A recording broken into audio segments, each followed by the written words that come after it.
Welcome to Forensic Friday. where we examine the intersection of true crime, psychology, and the heart of being human in the middle of it all.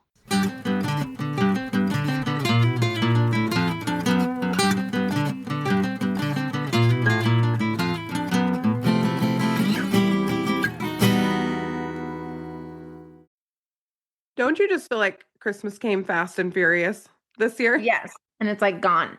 Now, I was just telling me she had a day. She did kind of her first Christmassy thing, which was to go downtown to a Christmas market, right? It's like a German Christmas market.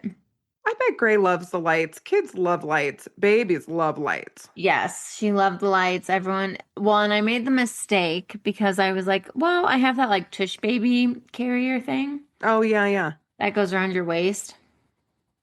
I don't know. So people have told me they love it. I'm gonna just be honest. I don't love No, it. it's work. It's like a workout still because you're holding her. I'm holding her. Yeah, no. So I'm not doing that anymore. No, absolutely not. Don't do that anymore. You need Because you like need the baby contained so you can have your hands free. You know what I mean? literally, No. I was like, either I'm gonna get the full carrier that I carry her in when we walk or hike, Oh yeah. or she's gonna be in the stroller.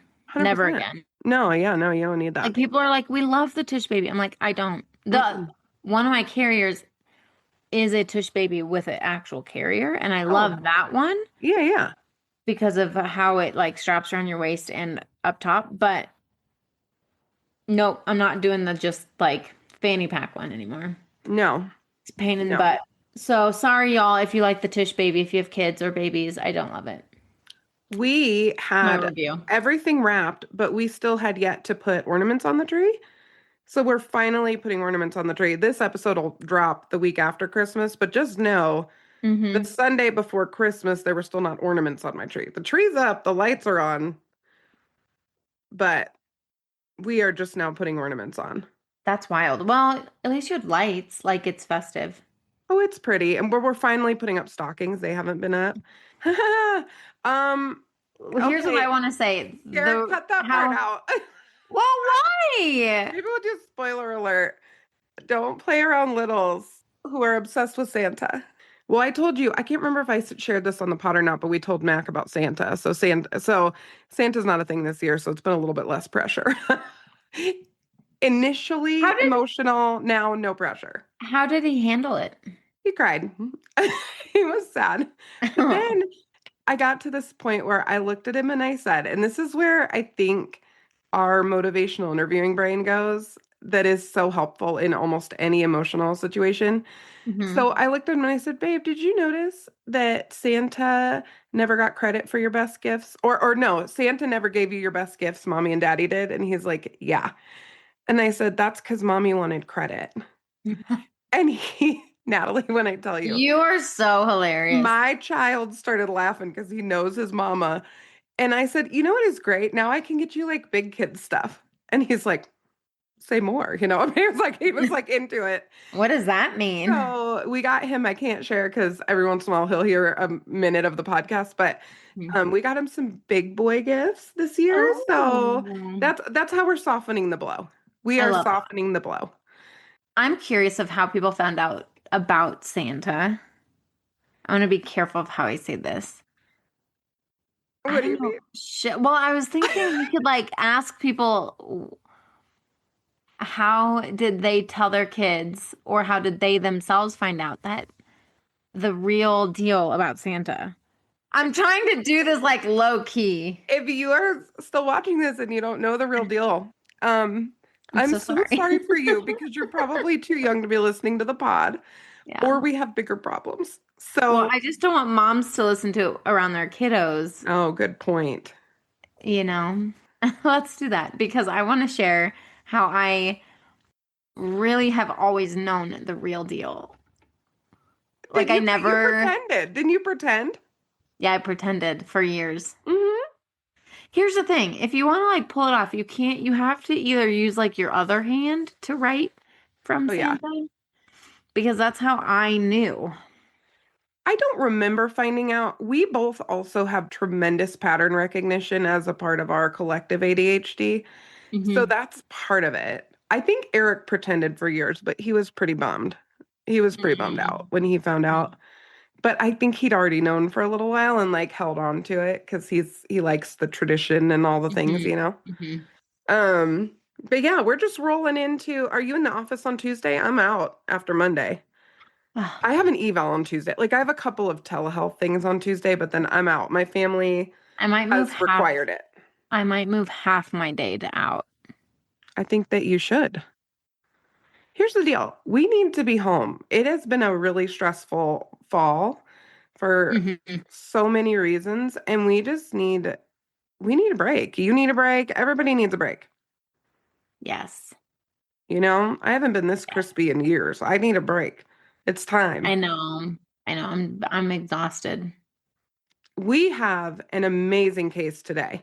Yay. I was just noodling, what should we do? What should we do? And there's always 1 million crime cases. So, Mhm. Sorry, I started a beer while I was making my bed. okay, I was like, are you drinking a cow? What is that? That looks like there should be blood in it. You got like a cow purr, I like got in beer. Montana. It's It is very so bourbon. Montana. Okay. It's a koozie. It's very it is very Montana. It looks like you killed something to keep your beer I have cold. a I have a weird thing when I wash our sheets Mm, that like because I go on like a rampage and like do all the rooms yeah. and I have to have a beer while I do it. You know what? Have you ever had a shower beer? That's a nice thing. Yeah, like years and years ago. Well, I don't drink a shower beer as a general rule because I don't like beer. I'm too old for beer. It makes Oh, me I feel love terrible. beer. I Makes me love feel beer. so bad. I feel like I drank I a don't loaf love of bread. I don't like I like good beer. I don't like I mean this is a Blue Moon, so it's like I Yeah, a think it's good, medium. Yeah, but it's like, medium. on the cheaper end. But I like good beer. I'm not like a Coors Light girl. Mm-mm, mm-mm. That's like water. No, I like Blue Moon or above. Same. Or a Corona Light with Mexican food. Mm. That I can do. I like just regular Corona. So, anyway, I was trying to find a good episode for today, and there's a million true Mhm. crime episodes. It's not hard. I was like, what am I in the mood for? Blah, blah, blah. And I've had this amazing connection with friends the last couple of weeks. You and I are always living our best lives and having fun. And so Mhm. I decided to do a woman forward episode. Fun. I know. Here's what we're talking about today. I got to pull up my notes. Hang on. Your internet sucks a little, but I think it's going to be okay. Sweet. I know. I know. What can we do about? I don't even know what to do about that. Dude, I don't know. We upped it. We upped our internet and then it's like a shit show because our doorbell now won't connect to it because it's so quote unquote high speed. And I'm like, it's not high speed enough because my video keeps cutting out. Oh, how I old is your can't. doorbell? If your It's doorbell's not. having a fit, It's like the Amazon version of Ring doorbells. there's your problem. It's like, no, It's your internet's too been fast. fine. It's You're literally frozen with your hand on your face. it's It's been fine magical. until now. It's cool. I'm so It mad. froze I'm gonna with turn your my literal internet face off my palm. phone. Your face palm was happening while it Uh, froze. Okay, so I promised you a case. I am drinking coffee, messy bun, activate, Dahmer glasses, mhm. ready to Hey, I roll. have my messy bun. Oh, it's so cute. And you said your sister-in-law loved hers too. That makes She me said she happy. loved it. I'm sure she did. We'll get a picture of her because she's adorable.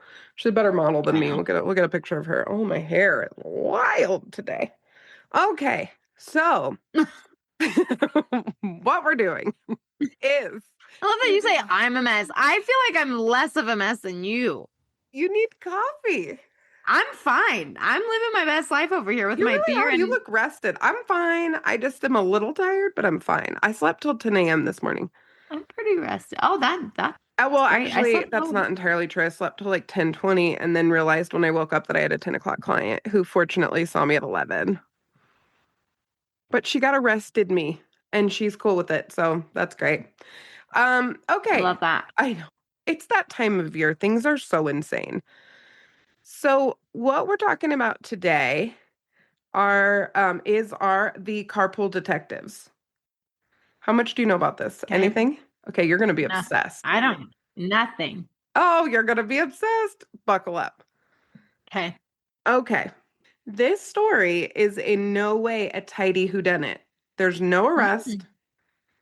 but it is about a group of 4 women who forced the system to confront the fact that they made a mistake.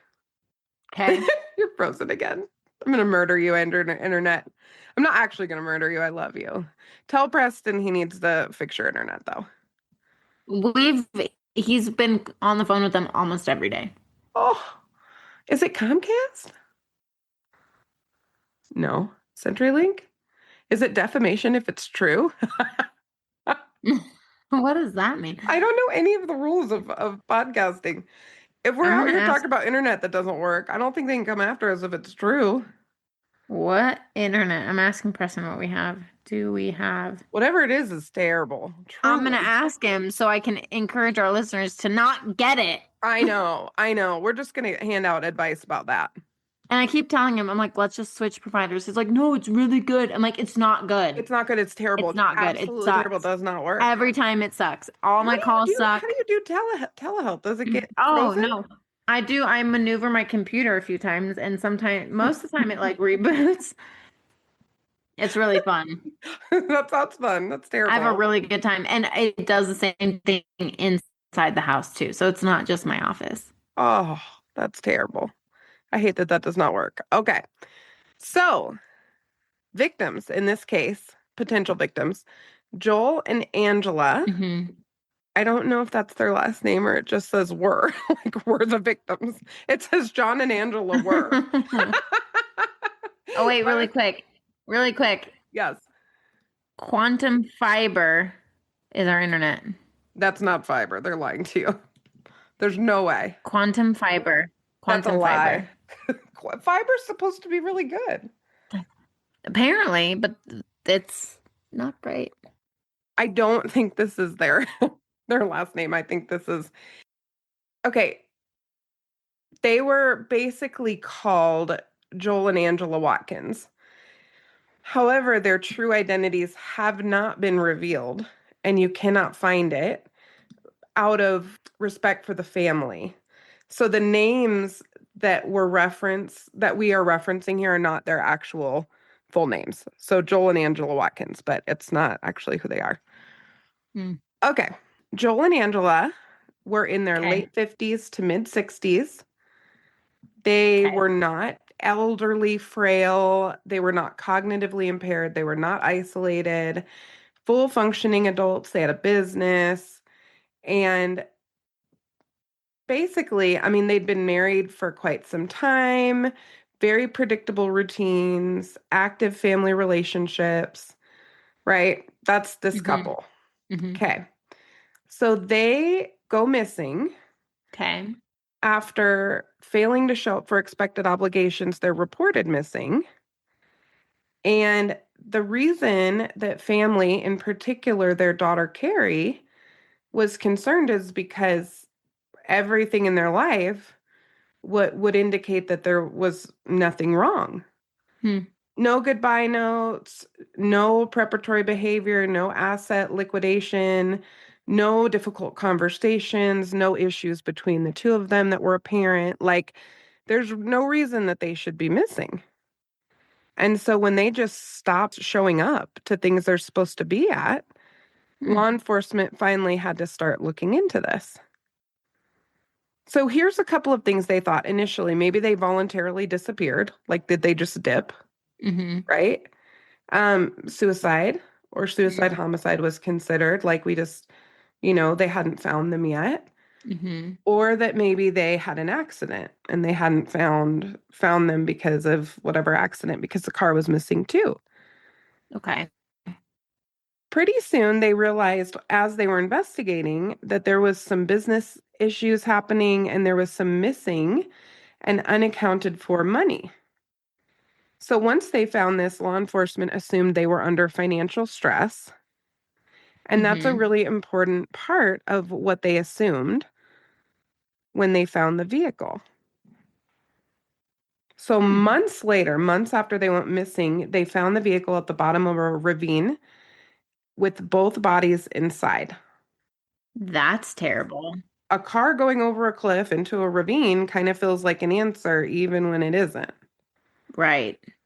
So then law enforcement shifts this case kind of from a missing persons case to a tragic but understandable. They were under stress, they were driving, and they went off the side of the road.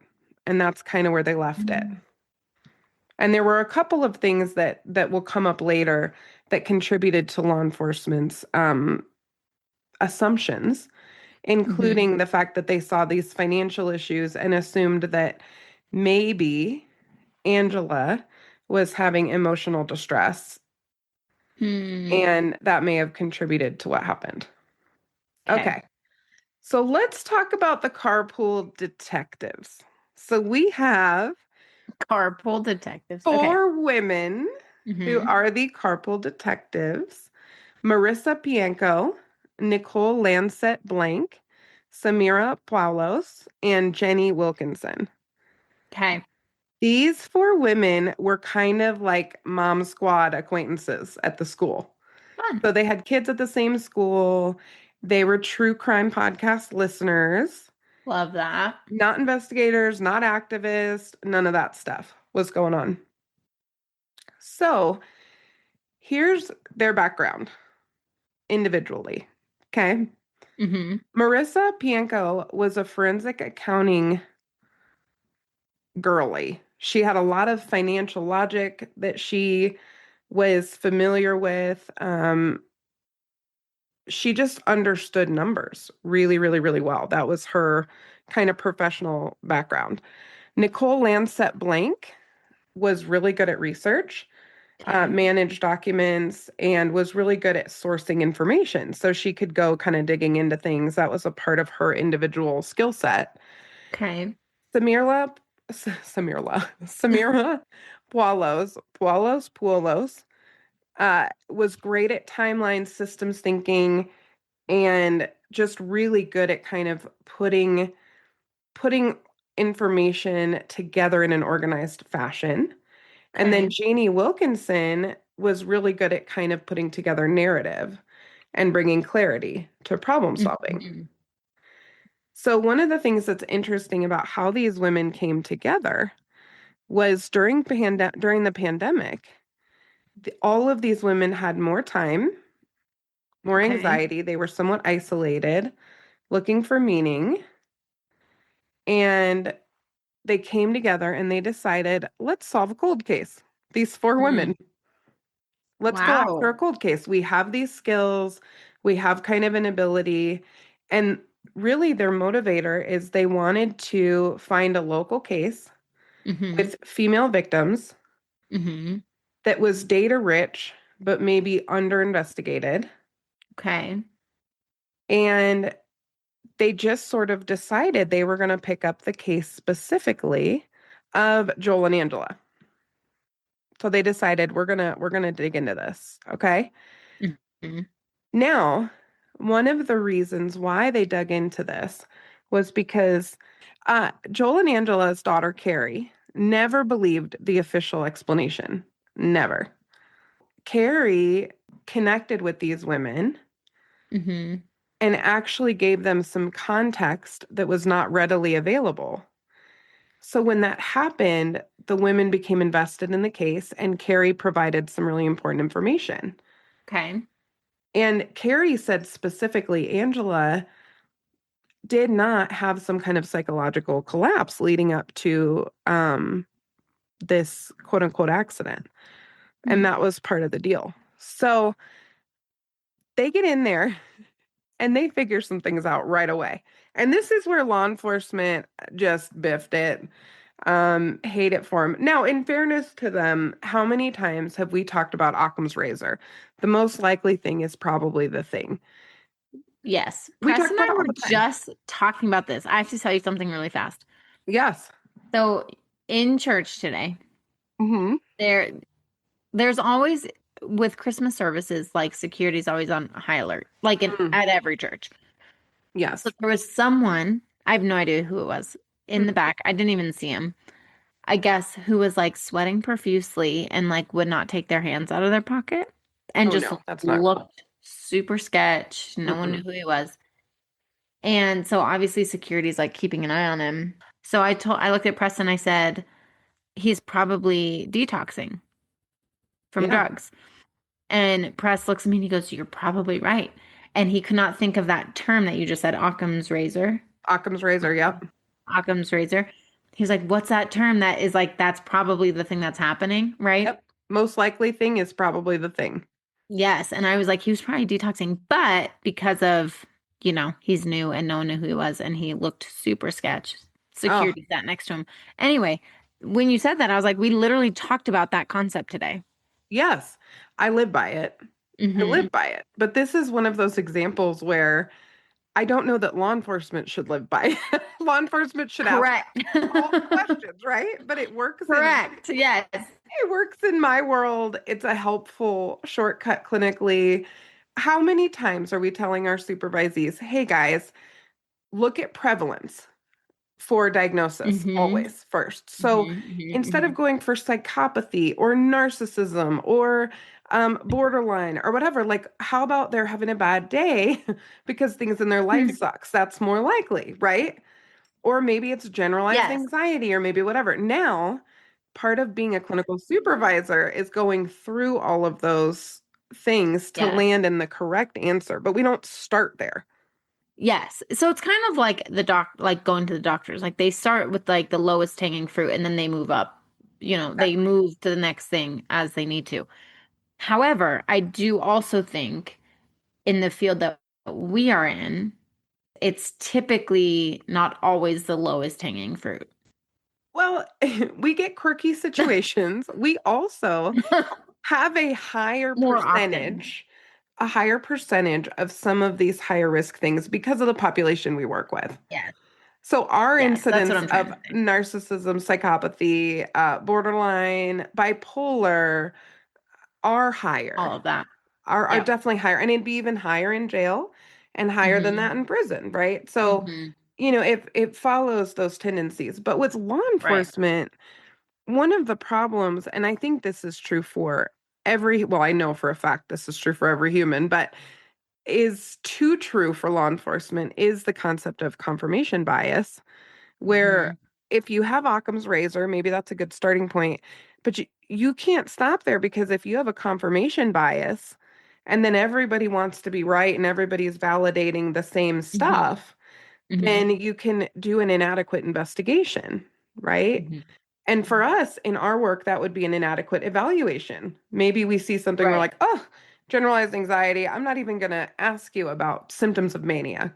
Doesn't matter. You're just anxious. If Right. we miss Right. mania and then somebody's manic and hurts their family, that's on us. Like we have to look at a little bit more, right, than just the Yep. surface. Okay. So this is how they proved that Joel and Angela did not die in a car accident.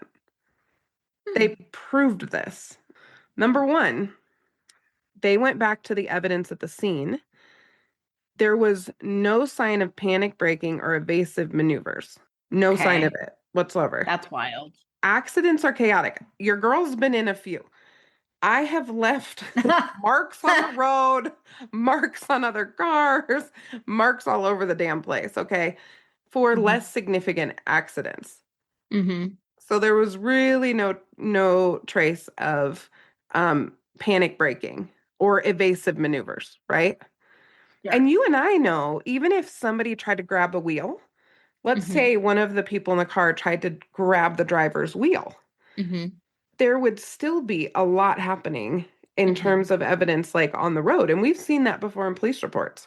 Hmm. That's a thing. The other thing is the car entered the ravine with consistent momentum and minimal chaos. Hmm. It's like the control was already gone. Wild. Hmm.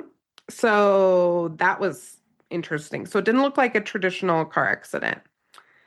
The other issue is to believe they had an accident, they would have had to abandon routine suddenly, make a catastrophic decision without preparation, Hmm. and then immediately encounter a fatal misfortune. Meaning, like if Angela was just nervous and driving crazy, or if Joel grabbed the wheel or whatever, there would have probably been signs. And the impression I get is this is not a place that they would necessarily have been driving and they were deviating from their routine.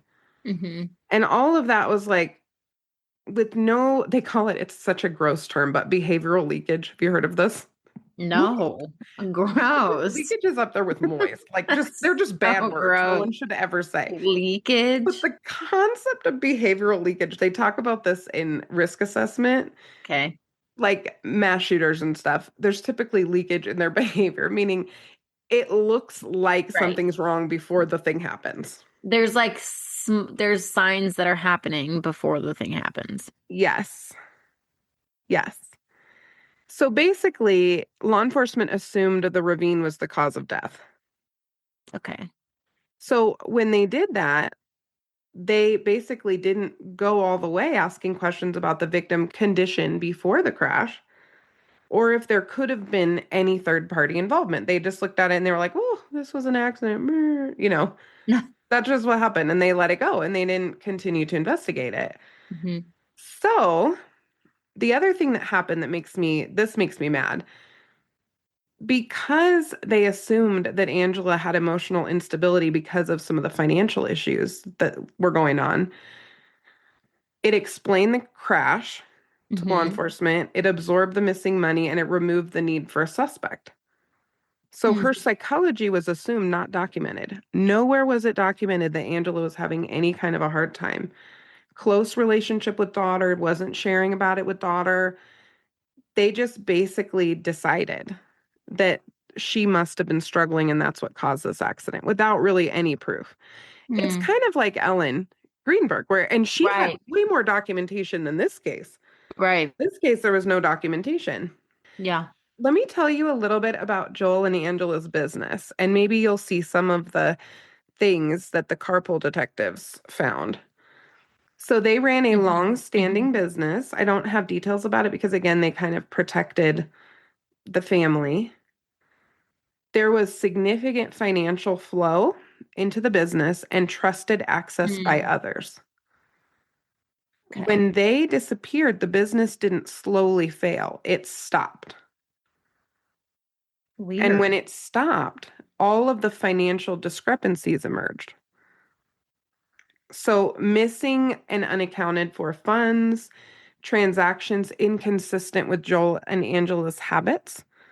So, the transactions that law enforcement assumed were panic and stress, when examined closely, particularly by Marissa, our resident carpool detective, the money didn't behave like panic or flight. It Hmm. looked fragmented and externally driven, and it was inconsistent with coordinated self directed action, meaning that money that was getting pulled out didn't look like someone who owned the business and could easily take the money. It was very inconsistent and it tracked more with somebody else taking money out than it did an Okay. internal person transferring money to themselves or to a different location. So then they start asking, well, why would somebody do this? Like who would benefit Hmm. if they died? And why would this money be disappearing this way? So the evidence started to point towards someone within their business or trust circle, someone Hmm. with access motive and someone who would benefit if the deaths were ruled accidental specifically. If Okay. they accidentally die, who benefits? The accident narrative didn't just explain the deaths, it also showed us and protected who benefited from them. Hmm. So dismantling the accident had to come first. Once it's not an accident, then they can start to get in there, Right. right? There was no single fact that proved murder. But when you looked at all of the evidence together, it just didn't support an accident. Hmm. So here's what they established that they worked with law enforcement on at the end of the day. They established it was not an accident, it was not suicide, and it was more consistent with homicide. Hmm. They established that it was likely that the perpetrator was within their business and trust circle, and that the vehicle was likely more staging than an accident, Hmm. meaning they likely died before or And then they in just like drove it off into the. either drove it off or Yeah, I don't know. I mean, pushed Like, it how off, would you? pushed it off, drove it off because they don't know when the car went over. They don't know, they don't have any Mhm. evidence of an accident. They just Yeah. found the car in the ravine. Hmm. So they were just basically like, "Hey, So who's they to probably put say?" the bodies in, put the foot on the gas, and let them full send it into the Yeah. ravine. And there's no way to deconstruct. They didn't hit another car. There wasn't like there wasn't a documented accident. So Right. who's to say that didn't happen? What they couldn't establish was a specific suspect. They didn't make a public accusation because that can get you in big trouble. You can't get on and be like, we, these four carpool detectives, believe that so and so killed these people. That you cannot do. Not Hmm. even allegedly. Can't really do that. Hmm. So then they had to defer to law enforcement. Okay. Right. No one was arrested, Oh. but the case has been reclassified as a homicide, Hmm. which is actually a pretty significant turn. We saw this Hmm. with Ellen Greenberg when it was and wasn't, and went back and forth, right?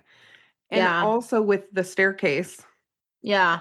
right? Where his first his friend, not his it wasn't his first wife, but his friend who died at the bottom of the staircase, that was then shifted into homicide. He was not accused of that, but Right. her death was reclassified.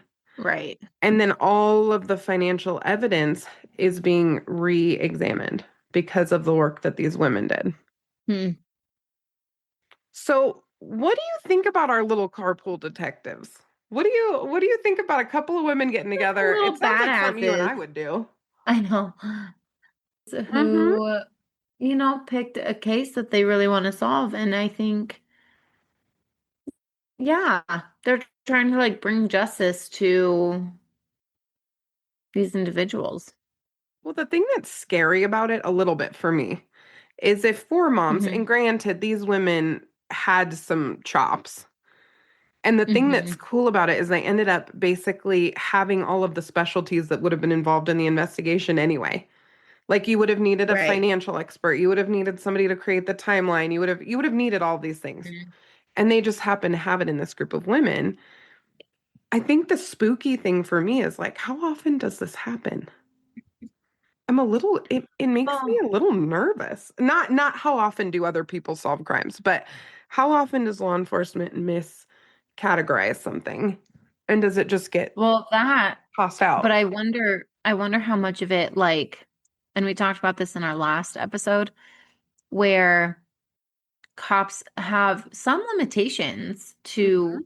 what they do. So, like, based on how they go about something, if they don't do it exactly how they should, they might be limiting themselves later, right? Like limiting themselves to evidence or whatever. Whereas a bunch of moms who are just doing their thing and have the time to do it can like find whatever they can find and use it for information. Does that Yeah. make sense? No, it does make sense. And I wonder when it comes to allocating resources, the part that Hmm. we don't probably talk about enough is depending on the department, location, budgets, all of that stuff. Some of our police departments are really hurting for people. I wonder if Hmm. sometimes cases like these, it's like triage. It really, if there's smoke, there's fire.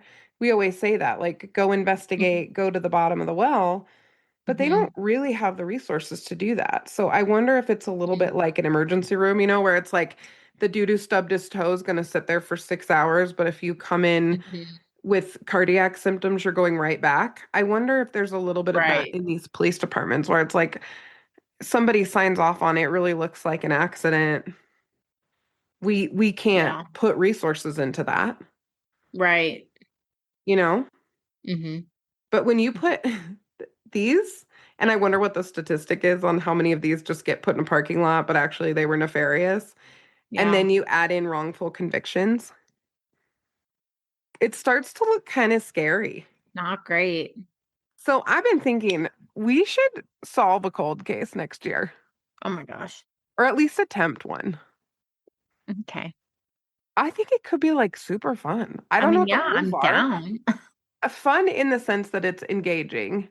Like a hopeful in the case that we might actually get some more information. hmm Because you and I are pretty intense when we are wondering about things. yeah. We can research in a way that we don't in our jobs, which I would enjoy Yeah. that. You know me, I'm a little bit of a PI. I really like getting in there and like investigating, and we don't do that much in our job. We do that in the sense that I think I said this last week in the episode, but I met a woman who was an interrogator and she talked like in the Air Force. Hmm. And she said like, yeah, you and Nat do in your evaluations a lot of what we do. Mm. And you actually, because you have motivational interviewing and like a softer start, you can Hmm. go in deeper Yeah. than we can. And she was fascinated. We talked a lot. She and I talked an awful lot about it. That's cool. And we don't have the training to interrogate, but there's so much crossover when it Hmm. comes to forensic interviewing, particularly when you're doing in-depth Hmm. assessment. And we're trying to just honestly, our motive is to get to the bottom of the behavior for the purpose of reducing recidivism. We don't want people doing it again. Right. So we're detectives of behavior in our own way, not for a conviction. But Mm-hmm. getting into a cold case would allow us to do some of the investigating that I like to do, which is all my trusty tools. And those are not Yeah. ethical in forensic work. Like we don't go digging on Facebook. We don't do any of that stuff. Like Mm. that's not appropriate, even as a forensic Mm-mm. therapist. And so Yeah, no, we no. just take the person, We have to have that boundary. we have to have that boundary and respect people's privacy, with the Hmm. exception of their court ordered and public record information that we're allowed to see, and we're allowed to look at backgrounds, and we do a little bit of Hmm. digging within those Hmm. parameters. But a Hmm. cold case would let us really get in there, and Hmm. I think we'd be pretty formidable with a cold case Yeah. if it's solvable. I mean, I think yeah, it would definitely be something in our wheelhouse. It would be. And we might be able to actually get to the bottom of some things, or at least really try to convince law enforcement to look further into something if we found something that looked like it wasn't making sense. Right. And they might listen to us even more than some carpool mamas. I mean, those women had to make law enforcement listen by basically solving it. I know, good for them. Yeah, you and I might get a little bit of a better audience faster because of Yeah. our backgrounds. Yeah. Yeah. What are some of the ethical considerations for our listeners and people that we love who are invested in true crime, who want justice? We saw this at CrimeCon, like the community was really cool. I was a little Hmm. nervous that we were going to get a lot of really, I don't know, like Like crime obsessed people. crime obsessed or like mini serial killers, you know what I'm talking about? Or like Mm. like um abstinent serial killers. People Oh who are my like gosh. getting off on this information but not doing the thing. Well, I wasn't scared about that, but I Like was more voyeurs. Oh, I was. My forensic brain was like, who are these people gonna be? I was more, and we saw little bit of this, way less than I anticipated. Way I less. was more like wary of the people who were like crime obsessed, who made it more like who like kind of sexualized it, honestly, like made Yes. it sexy. Yes. I saw less of that, but that's kind of what I was expecting. Like we saw that Mhm. one. I don't know remember the name, so I'm not throwing anyone under the bus, but there was that one booth where it was like a little devil woman. Oh, she was problematic. I I went by I a didn't couple even times talk to like, her. girl, please, like go Yeah. home or Yeah. get help. Yeah, therapy. It was a lot. That was a lot. So I thought it'd be more like that, but it really wasn't. It's Mm-mm. like, court TV was there. I watched some court TV trying to, find out about that Hollywood case we covered. Hmm. So it's really people who generally want more justice, It was but very there are those victim weirdos. centered, which I really liked. Mm-hmm. The offender centered pieces were us, psychologists, like Mm-hmm. people who are very much mindful of victim safety, but also trying to have an impact at the source of the offender. But those folks were Yep. really respectful. It wasn't like super fans of heinous people, which was amazing. They were our people for sure. Like I loved it. I Mm-hmm. absolutely loved it.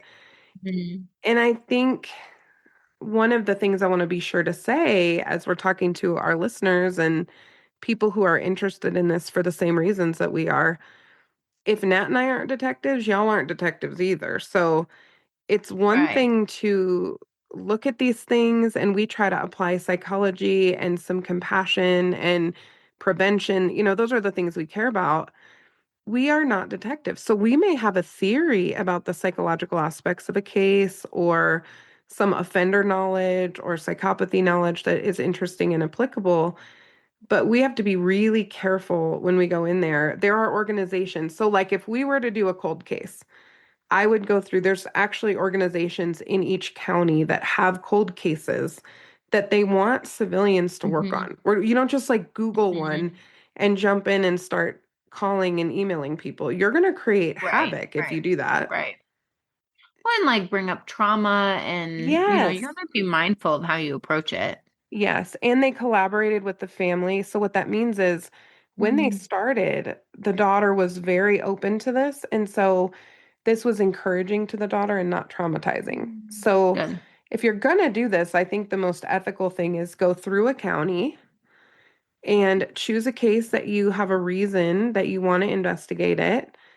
Do so Mm-hmm. safely. Our media, it's like, Mm-hmm.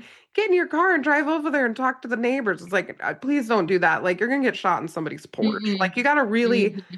my mom always jokes, my mom and I do this. We call it, what do we call it? I can't remember. Tina will tell me later and it'll be funny. But we, instead of like going to the store if they have to see if they have something, like we will call. Let your fingers do the walking. Is that what Tina says? I don't know. She has a saying. But basically, Weird. it's like make the phone call, find something out before you like go down there. That's Mm-hmm. that's the thing. Yeah. I would say that's especially important in situations like this. Like you do not Yeah. want to go like driving down there, getting all No. up in this one. I have, oh my gosh, Janine, What? what am I can't believe I forgot this. Hold on. I need to get a hold of this person, but my dad had surgery on his hand, Yeah. and one of the nurses asked if we've ever heard of Jody. Oh, I don't know this last name. Yes. Okay, I'm pulling this Um, up. so the nurse was her, Who's in Truett? yes, That's my best attempt. the nurse is her cousin. Mm. She was in Iowa. Yeah, but I believe it was a cold case. Yeah, it is. So she was like, my parents told her about our podcast and she was like obsessed with it. And she was like, they should cover this case. Okay. So maybe I can figure out how to get a hold of her and have her on. Let's do it. That's our case for 2026. Let's do it. Okay. It's Okay. in Iowa. It took place in Iowa. Let's dig into it. This is the case Mm-hmm. we'll do. If we have a family that's willing and we have a listener who wants us to Mm-hmm. dig into it and we can do it appropriately. I also have some connections in Iowa, which would be helpful. Mm-hmm. Um, I think Mm-hmm. we should do this one. Let's do one that somebody actually wants help with. And we did meet people at CrimeCon who have missing family members who would like help as well. But let's do this one. What is her name? I don't know. I just asked my mom Okay. for her information. So, okay, but wait, back to your case. Did they figure out who did this? No, so they don't know who did this. They had to give it back to law Oh. enforcement to try to nail down who. But I mean, they have a suspect pool at this point. So I'm hoping because Okay. Okay. they would benefit, they have a Mhm. suspect pool. They have Mhm. classified the deaths as a homicide, that's the biggest step right there. Because the minute Mhm. they do that, they can reallocate resources and they Mhm. have to start looking for a suspect. I guess they don't have to, but it indicates the need to look for a suspect. Right. So I'm looking really quick at this case and I'll send it to you, Nat. But yeah, this is in Iowa and they never found her. Mm. No definitive clues. And she was declared legally dead in 2001. So 6 years later. Mhm. But she was a news anchor. And so that even more like Yeah. makes me think she's also a very beautiful person. But it's kind of like we talked about the gal here in Colorado who was being stalked by one of her Yep. viewers, one of her Yep. fans. Yep. It's not hard to imagine that that could have happened Mm-hmm. to this woman, to Mm-hmm. Jody. Mm-hmm. So definitely, I think we should dig into this one if that listener's willing. Yeah. So stay tuned, you guys. We'll try to track her down. I'll try to get her information. Well, thanks for sharing this case. This is a wild case. Yes, absolutely. And yeah, I hope you guys are encouraged. There's a couple of things I wanted to point out too, just really quick with Hart. There's nothing that a few women can't do. I just Mm-hmm. believe this particularly, I think when you have school-age children, like you're just doing 85 things at once anyway, why not Mm-hmm. solve, a homicide? Why not? Why not? But I just really am amazed. And I was going to mention, we had a potluck in our women's TV group.